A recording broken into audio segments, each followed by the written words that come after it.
ए संगीता बहू, तू इतना बड़ा घूंघट निकाल कर ये क्या कर रही हो? इस तरह अपनी 3 देवरानियों का गृह प्रवेश करोगी?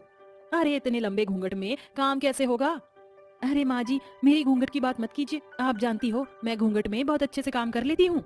बहू तेरी जुबान बहुत चलती है, जो तुझे कहा गया है उतना कर। ऐसा कहकर केसरी वहाँ से चली जाती है। उसके जाने के बाद उसकी दोनों बहू कहती हैं, आखिर हमारे घूंघट से माँ जी को दिक्कत क्या है? माँ जी को ऐसा लग रहा है जैसे हम किसी देवियों का स्वागत करने के लिए तैयारियां कर रहे हैं। देखो तो सही पूरे घर को किस तरह सजवाया गया है। अरे कोई बात नहीं, आने तो दो हमारी तीनों देवरानियों को। जब आएंगे तो हमें भी पता चलेगा कि आखिर ऐसा क्या है उनके अंदर जिसके लिए हमारी माँ जी हमसे इतना काम करवा रही हैं। दोनों बहू घर की सारी साफ सफाई करके पूरे घर को अच्छे से सजाती हैं और अपनी देवरानी और अपने देवरों के लिए अच्छा अच्छा खाना भी बनाकर तैयार कर देती हैं। कुछ ही देर बाद उन दोनों के तीनों देवर दरवाजे पर अपनी पत्नियों के साथ आकर खड़े हो जाते हैं। अरे कहाँ है घर के सभी लोग? कोई दिखाई नहीं दे रहा है। अरे घर तो बहुत अच्छे से सजाया है, लेकिन हमारा स्वागत करने के लिए कोई खड़ा ही नहीं है। माँ माँ कहाँ पर हो आप? देखो हम आपकी तीनों बहुओं के साथ घर आए हैं। अपनी तीनों बेटों की आवाज सुनते ही केसरी दरवाजे पर आती है और अपने बेटों को देखकर बहुत खुश होती है। वहीं उसकी दोनों बड़ी बहू भी लंबा सा घूंघट करके आ जाती हैं, लेकिन जैसे ही वो दोनों अपने घूंघट में से अपनी देवरानी को देखती हैं, तो देखते ही वो हैरान रह जाती हैं। ये मैं क्या देख रही हूँ? कहीं मुझे दिन में कोई सपने तो नहीं आ रहे हैं? बाप रे बाप, आखिर ये इन तीनों ने पहना क्या है? ऐसा लग रहा है जैसे दर्जी की दुकान से बची हुई कतरन उठाकर अपने शरीर के ऊपर नीचे ढक लिया हो। बाकी तो पूरा शरीर नंगा ही है।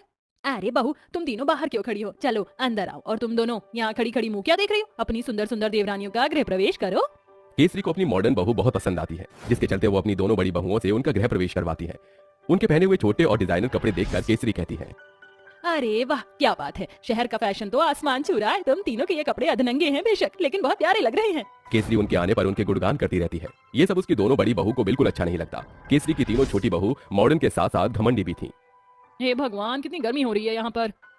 गर्मी के चलते मुझे तो बहुत ज्यादा पसीने आ रहे हैं और मेरा गला भी सूख रहा है।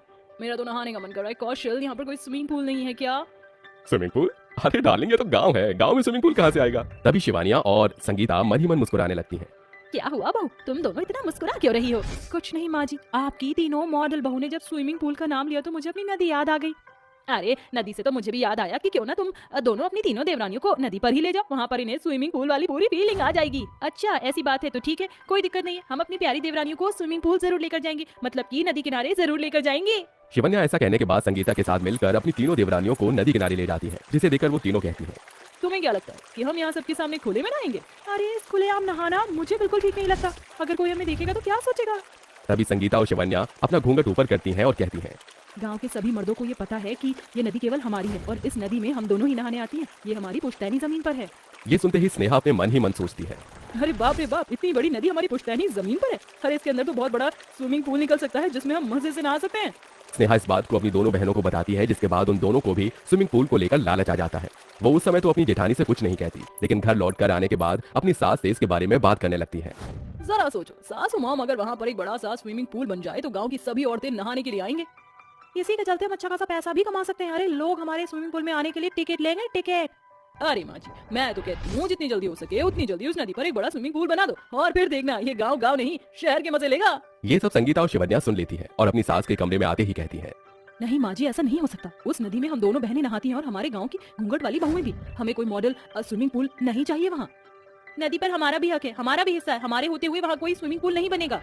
अगर नदी पर तुम्हारा हक है तो नदी पर हमारा हक भी है। अगर तुम उस नदी के ऊपर स्विमिंग पूल नहीं बनाने दोगी तो हम उस नदी का बंटवारा करवा देंगे। आखिरकार हम भी तो इस घर की बहू हैं और इसी नाते नदी पर हमारा हिस्सा भी है। अगर यही बात है तो हमें अपने हिस्सों की नदी चाहिए। केसरी अपनी 5 बहू के बीच में फंस जाती है। एक तरफ उसकी घूंघट वाली बहू नदी के लिए लड़ रही होती है, तो दूसरी तरफ उसकी मॉडल बहू अपना अपना हिसाब मांगने लगती है। अगर ऐसी बात है तो ठीक है, मैं इस नदी का बंटवारा तो कर दूंगी, लेकिन उसके चलते तुम्हें मेरी एक शर्त और मंजूर करनी होगी। अगर बंटवारा ही होना है तो फिर एक ही बार पूरी तरह होगा, यानी कि इस घर से लेकर नदी का पूरा बंटवारा होगा। ये सब सुनने के बाद घूंघट वाली बहू थोड़ी देर शांत हो जाती है, लेकिन उसकी मॉडर्न बहू बंटवारे के लिए बोलती ही रहती है, अगर नदी के लिए हमें बंटवारा करवाना है तो मैं बंटवारे के लिए तैयार हूँ। हाँ माँ जी, हम इसके लिए तैयार हैं। बाकी आप अपनी दोनों घूंघट वाली बहुओं से पूछ लीजिए। केसरी अपनी दोनों बहू को कुछ कहती है, इससे पहले वे दोनों कहती हैं, अगर ऐसी बात है तो माँ जी ठीक है, आप अपनी तीनों मॉडल बहू को उनके हिस्से की नदी दे दीजिए। बाकी हमारे हिस्से की नदी में हम अपना गुजारा कर लेंगे। अपनी 5 बहू को एक ही बात पर अड़े देख केसरी कुछ नहीं कर पाती, जिसके चलते उसे घर के साथ साथ नदी का भी बंटवारा करना पड़ जाता है। नदी के बंटवारे में एक तरफ तो घूंघट वाली बहुओं को नदी दे दी जाती है, तो दूसरी तरफ उसी नदी को कवर करके तीनों मॉडर्न बहू वहां प्यारा सा स्विमिंग पूल बनवा देती है। लेकिन घूंघट वाली बहू नहाना धोना, कपड़े धोना और बाकी के सारे काम नदी पर ही करती है, जिसके चलते स्विमिंग पूल का पानी अपने आप गंदा होने लगता है। इसी के चलते उन 5 में अक्सर लड़ाई होने लगती है।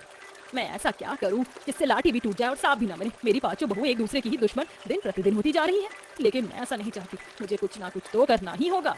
केसरी शहर से शिकारी मछली मंगवाकर नदी में छोड़ देती है, जिसके चलते पानी के बहाव से वो स्विमिंग पूल और नदी दोनों तरफ रहती है और लोगों को काटना शुरू कर देती है। ये सब देख वो पांचों मिलकर एक एक करके उन मछलियों को पकड़कर बंद करती हैं, जिसके चलते उन पांचों को एक दूसरे की मदद का एहसास मिलता है। अगर तुम दोनों ना होती तो हम तीनों तो इन मछलियों को पकड़ ही नहीं पाते। तुम्हारा बहुत शुक्रिया। अरे देवरानी जी, ये तो हमारा फर्ज है। हम तीनों बहनों की वजह से ही ये सब हुआ। ये बंटवारा बकवास था, यहाँ तो नदी ही होनी चाहिए थी। उर्वशी की बात उसकी दोनों बहनें मान लेती हैं, जिसके बाद वहां से स्विमिंग पूल को हटाकर नदी को दोबारा से पहले जैसा बना दिया जाता है और घर का बंटवारा भी हटा दिया जाता है, जिसके चलते वो पांचों बहू एक साथ खुशी खुशी रहने लगती हैं।